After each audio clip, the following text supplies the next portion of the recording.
enter Atlanta, they have a boot camp that Bird's been through recently that actually makes them do it in 6.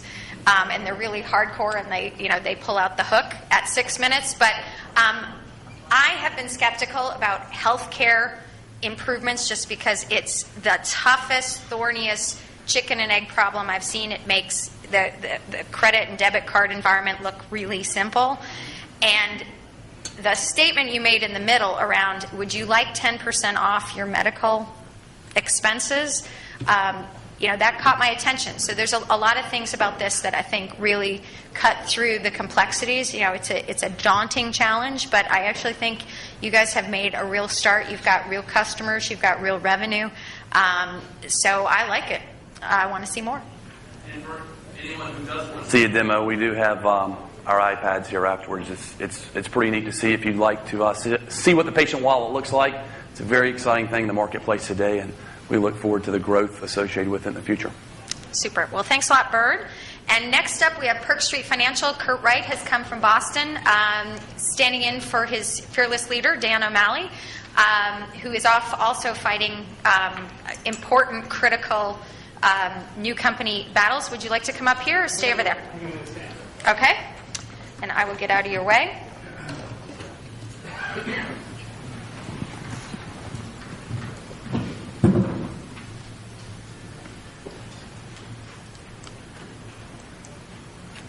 All right, so I'm going to try as best as I can to get this under the time for the first time today.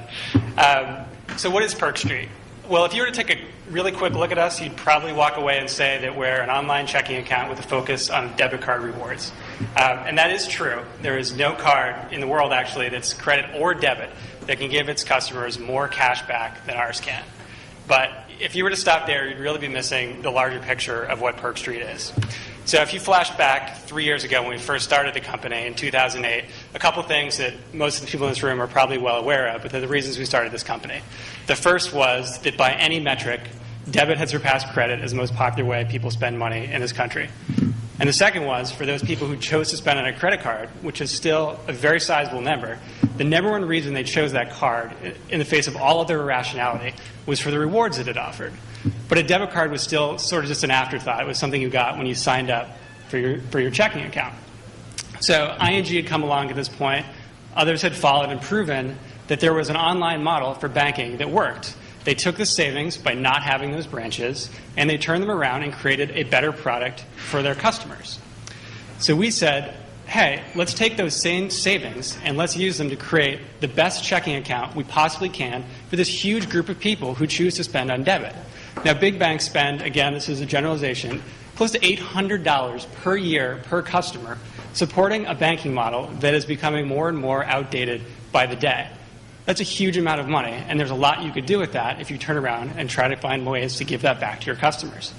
So we can give the average American family over $600 cash back every year just for spending what they're already spending, but putting it on their debit card. And when I say average, I'm not talking about the average in this room. I'm talking about true middle America, a group that on average barely has $1,000 sitting in their checking account. So I feel like we can make a claim like this because from a percentage-wise basis, this is something we can do, again, for not changing your behavior at all. And we can do this not by encouraging people to get into more debt, but by encouraging people to spend within their means and make responsible financial decisions. And this was 3 years ago, and if you look at what's happened in the last 3 years, I mean, that's now even more important now than it ever has been. You know, most banks spent a lot of time, especially back then, trying to get people to take on more debt that they couldn't afford, and look where it got us. Banks spend more time trying to find, new ways to charge fees to their customers for the privilege of spending their own money. When you look at that sort of picture, what we found is our customers, they don't just look at us as a checking account, as an online checking account. They really view us as a means of financial betterment, a means to get something basically for nothing, to improve their financial lives without incurring much additional pain at all. And that's something that people get a lot more passionate about than any sort of commodity banking product. So what we found is that 84% of our customers, when they signed up for Perk Street, they weren't looking for another bank. They weren't looking for a better checking account. And over 50% of our traffic today is coming from word of mouth. As much as we'd like word of mouth, some examples here from our Facebook wall. And as much as we'd like to think that our Facebook wall and our social channels are vehicles for our customers to give us praise, which we'd all love, what we found is it's really a lot more than that. Because when you have a group of people who are hugely passionate about something, they really like to talk about it. And we have a huge group of customers who are passionate about finding ways to improve their financial lives, to find ways to get ahead. And so we've made a huge investment in social right from the beginning in encouraging this group of like-minded individuals to share tips, tricks, and encouragement as they sort of walk down this road to financial betterment. We've also built a huge library through our blog, through our email newsletters, of content centered around financial education, again, to help this group of people find new ways to get ahead. We actually have over 50% of our customers are active in our social media channels in one way or another. And when we talk to them as part of this dialogue, what we found is what we've created by the formation of this community and the creation of this content, it's something that our customers view as being almost as valuable as the checking account itself. We like to kind of think of ourselves as a community bank for a digital community. We've assembled a group of people, again, looking to get ahead and improve their finances in whatever way that they can. So that's why we know when we look to the future as Perk Street, we're not just about a checking account. We're always looking for more ways to give cash back to our customers and to give them new tools to help them get ahead on their financial journeys. We'll soon be rolling out savings accounts combined with a platform which will help people reach and track their financial goals. And actually just next week, I'm about to start a beta of an envelope-based budgeting tool, which is something that our cash-based or cash-conscious customers are very excited about. And unlike a Mint or another detached PFM or a lot of other companies that are out there, we have a huge advantage here when we roll out these solutions because we are the financial institution itself. We can monetize these relationships and we can lower these barriers to entry in ways that a lot of other companies can't. And we can take that advantage and we can use it to give more back to our customers at a time when a lot of other banks seem to be finding ways to take them away. So, how are people responding? Well, we've been getting a ton of coverage both in the consumer and the financial press. And I realize that I can't speak to this audience without mentioning the Durbin Amendment. And I will say, like as was expressed earlier, we don't like the Durbin Amendment any more than you do. Or we don't like it any more than you do. But we can't deny that in the short term, this has been a huge boon for us. We've been doubling our bookings month over month. We now have more customers than 60% of the banks and credit unions in this country, and the amount of money we're paying to acquire them would shock most of you who run banks in this room. So if you're going to question how we can continue to succeed in a post-Durbin environment, let me comment on that briefly, which is to say a lot will happen in the next few years. There's a lot of uncertainty into how things are going to settle out. But we started this company before Durbin existed, and that advantage we have by taking this banking relationship, bringing it online, and finding new ways to save costs through an electronic model, those advantages will still be there for us. And we may have to change what we do a little bit, but we are confident that we can find ways to keep getting ahead and foster this community of people looking to get ahead. What we're really looking to do is change the lives of the tens of millions of Americans who have every reason, frankly, to be a little pissed off at their banks right now. We kind of want to bring banking back to the people, and we think that this is the perfect time to do it. Thanks. Thank you, Kurt. That's awesome timing. Appreciate that, and please slides. Kevin Lee's going to go next, but Kurt, you guys are off trend from the standpoint of getting into a market that everybody else is thinking about getting out of, and I think your results are speaking for themselves right now. So kudos. I think you guys are doing a great job. Thanks. Thank you. So Kevin Lee. All right. Good. Driving the mic like crazy. Oh, thank you. Stand up here with this mic on. So I want to take two topics that I found interesting from today and kind of put them together and ask a question that's somewhat rhetorical, so please don't answer. I know there's some people out there. Everybody talks about the future of digital commerce, and they use the companies of Google, Verizon, Square, PayPal, but then Margaret's point of who will be central to the whole thing are the traditional payment providers and the traditional financial institutions. So I find that interesting that it brings me to the question of, are payment providers irrelevant to their merchants' digital commerce future? And when I say digital commerce, I mean web, mobile, and moto. And the reason I find that question interesting is in a recent survey, merchants were asked, what's the biggest barrier to get you to where you want to be in the digital commerce future that you can envision? And they point out two things: payment security and integrating into their existing payment providers' technology. So when merchants look at the world, they hear things like Google and Square and PayPal, and then they look back at their current payment providers and say, how am I going to get there? And a good example of that is today's just simple web payment pages. We've been putting web payment pages out there as supposedly secure forms for merchants to accept credit cards, debit cards, e-checks on the web for over a decade. And you've probably experienced this. I experienced this as well. You go through the buying process, you find what you want online, you've ultimately gotten down to the point that you're going to put that credit card information into the merchant system that you believe you trust, and you're presented with this. You've gone through this nice flash-based website, and you're ultimately just given a form that looks like this. What we do know from surveys, working with consumers and working with merchants, is depending upon your website, between 12 and 21% of consumers at this point will abandon the shopping process online, either because they say, I can buy that same thing somewhere else at a brand that I trust.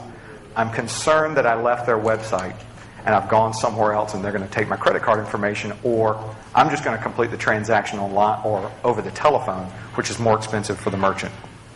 So the result of this is obviously more customer abandonment. There is no industry solution today. Basically, what we as a payments industry have provided for our merchants when it comes to digital commerce, as we see it, web-based payments right now is the primary way, is we've basically said you can choose to manage the user experience yourself, or we can provide you security. You can have one or the other. Which would you like? That's the dilemma that we've been faced with today. So now you can see why merchants sit there and say, my biggest barrier to getting to the digital commerce future that I want to be in is payment security and integrating into my current payment provider's technology. So that's what we tackled at CRE Secure. We've got a piece of patented technology called HTML Clone that integrates into your existing payment provider's technology and provides the merchant the ability to completely manage the brand experience, the user experience throughout the entire payment process, and completely removes their systems from the scope of PCI, and nowhere does card data ever touch their systems, which means their systems can be hacked and card data is never going to be extracted from those systems. So that's what we do today. And we think that's pretty cool and pretty differentiating. So it's difficult to demonstrate, but if this were a merchant, Electronics Inc., they would have full control over everything that's on that website, but that website would be offered up by us in a complete PCI compliant environment, and they would never have the issue of being hacked. They would get both security and control of the brand experience. Now, I'm going to go a little Silicon Valley on you, Margaret, if that's okay. This is what we do today. So we are the merchant preferred PCI solution. What's unique about us and why you should watch CRE Secure in the future is because we serve up this page on behalf of the merchant, we can now do things on behalf of the payment provider or on behalf of the merchant that are going to take them to the digital commerce future that they want. So we can take a typical payment page like this and we can add to it things like tender steering. So we've talked about things that merchants want to do, but we haven't given them the tools. So what if I want to charge differently for an American Express transaction than I do a MasterCard transaction because the cost to me of the merchant is different, yet you as the consumer get more points? I can say the Durbin Amendment allows me to say, I'm going to expose those costs to you, and if you want those points, you're going to pay for them. Or alternatively, it now gives me, the merchant, the reason to get back into the private credit market. So tender steering are kind of things we could do. Additionally, we've talked a lot about what I would call social integration or social media integration. A lot of us would call social media integration, not just me, right? Facebook integration. So the whole idea is, why do I want Facebook integration when it comes to payments? In an example like this, I can do a Facebook login off of the payment page.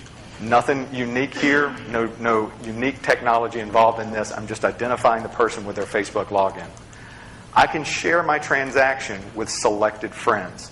And if you read the text there, I can now announce to those selected friends, if they come back and buy at Electronics Inc. in the next 48 hours, we're all going to get a 10% discount on what we just did. So now you're talking about digital commerce that is not just sharing what I just did, it is driving traffic and new incremental traffic back to that merchant site that was not there available today. All of it's secure, all of it's trusted. The information that's being passed back to the merchant is completely tokenized, secure data. Another example would be online, web, and offline mobile. So if I've selected my electronics, I've selected the computer that I want, I've selected the components that I want to go with it, and then I decide I want to go pick them up at the local store as opposed to waiting the 5 to 7 days for them to be shipped. This would be an opportunity where you can put up a 3D barcode or a QR code, take my mobile phone, I scan it, it provides for me a receipt. I can walk into the store, never have to stand in line, pick the one off the shelf that I want, go to the guy at the door that checks receipts, and say, there you go. And I never pay for it until I have goods in hand. So unlike shipping, I pay for it before I get the goods in hand. Here, I can do business with a mid-sized business or a small business, and I have the surety that I'm going to get exactly what I ordered, and I don't pay for it until then. So I'm almost done. So this is what we would see as the beginnings of digital commerce. It's the way to take current traditional payment providers and allow merchants and assisting them into the digital commerce of the future. This is just an example of how we can do it with a web payment page. We can also do this mobile and Moto back office. That's CRE Secure.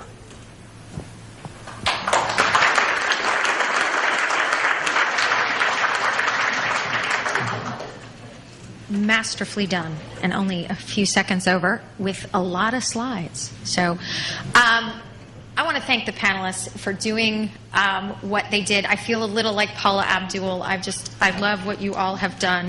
It's wonderful, and timing notwithstanding, we have actually caught back up. So I do believe we have time for some questions. Before we do that, though, I want to kind of summarize.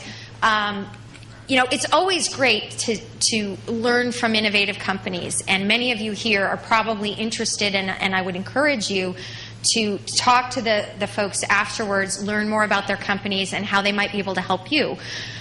But my guess, if this audience is typical of a lot of audiences at symposia and conferences like this, you guys don't work for entrepreneurial startups for the most part.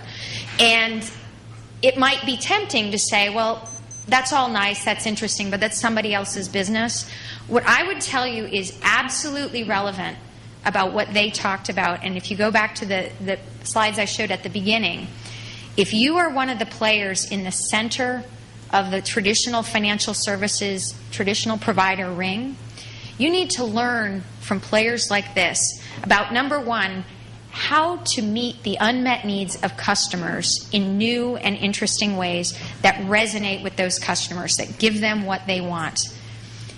You can also do that securely, which we also know is something that is critical. It's critical not only to the consumers themselves, but to the whole ecosystem that wants to know they're not taking on any new liability because they're interacting with a new player. Traditional players know how to do that. Your CIO knows how to do that. You have capabilities that can do that better than a lot of people. Do this efficiently. One of the things that many of the players in this room have that our great entrepreneurial innovators have, or don't have, is scale. They'd love to have the scale that you have. They'd love to have already solved the chicken and egg problem. Many of you in this room have already done that. So you can do things more efficiently. That is something else that you need to think about when you're thinking about serving customers and serving them securely. You bring all that together and you can create new business opportunities out of the uncertainty that we see in the marketplace today. You don't need to run from these changes, scary and daunting as they may be. You can take a page from these entrepreneurs' books and learn how to do it. And probably one of the most important things you might want to learn how to do is get to know more players like this. Talk to them, learn from them, partner with them. Even if you're not ready to do some big joint venture, you can always do a commercial relationship with a small player and test it with some customers. You don't have to do everything yourself. So I really appreciate the panelists joining for this event. It's been absolutely great for us, and I'd like to open it to questions. Let's just quickly see if there's questions in the audience. I'll ask some if you all don't ask, but and I was told there would also be a Twitter feed showing up down here on my screen. Don't know who's in charge of that. Question. Bert, can you talk to some of your early customers and successes? Sure. Well, we have focused early on independent physician groups and community hospitals.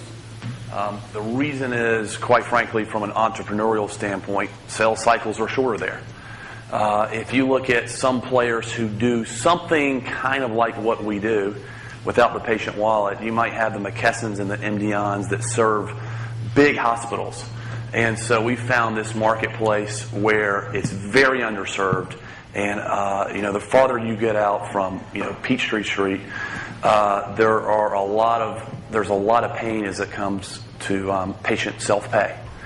And so, what we've seen is we measure our success primarily in terms of how many payments we can accelerate in a given month. And so that certainly depends on how many interactions out in terms of statements that we send out to the marketplace. So it certainly varies, and it might vary based on seasonality or regionality. Just some specific numbers. We really are battling against like the collection agencies, right? Trying to reduce the payments that you send to those folks, and trying to provide those benefits back to the patients. And so we can show how many payments we bring back, and just a small amount of that. Really, if you don't have to pay those fees to the collection agencies, this whole service is paid for. And so it's a very easy thing for people to understand and scale quickly. I think one of the biggest data points that we love is just that 15% number. I mean, think about that. In the patient wallet, 15% of the payments are from patients who are piggybacking on another payment to pay another doctor. So you get this ecosystem where everyone's just feeding off each other, and that rising tide does lift all boats. And so we've got some great hospital systems and doctors' offices that this thing pays for itself in month one. And as they've always told me, once you start putting money in our bank account, we can't ever tell you to go away. So it's very sticky as well. Thanks a lot, Bert. The next question we have is from #entrepreneur dress code. Guess who it's for? Mineral Tree seems to play in a space occupied by ERP. Is that true? Also loving the jeans. Obviously, no, we don't. I think of what we do as the sort of bottom line for small businesses. These small businesses really don't have ERP. They couldn't expand they couldn't tell you what ERP stood for. They don't understand ACH. For them, it's a very, very sort of check-oriented, paper-oriented, quick bourgeoisie. And I think, it's sort of, think of it as, basically sort of, treasury for small businesses. It's not ERP at all. Great, thanks a lot. Next question from our Twitter feed, and I will look out into the audience for at least one more question. It's for Perk Street, and it is this a financial institution for the unbanked or underbanked? Interesting question. We don't view ourselves like that, and the majority of customers that we do have, I don't think would describe themselves as underbanked. Obviously, there's been a huge amount of innovation in that space, largely on the prepaid side. It's something that we're looking into, but I would not describe our product right now as a product for the underbanked. Pretty much everyone we see, has an existing bank account. A lot of them have had online banks before, but actually a larger number than you would expect don't. We see a lot of customers asking us again and again, why does my ACH transaction take 2 days? Because, they're not used to using that system. So, not there yet, but something we're obviously looking at. Thanks a lot. I am informed that because we've caught up a little bit, so even though we're a little behind, I can take one more question from the floor.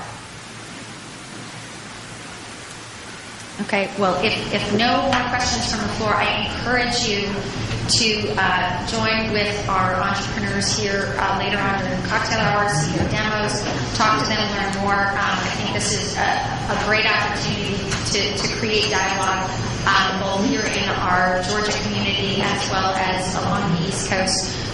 So I want to thank once again our panelists for joining me and wish you all the very best. Thanks.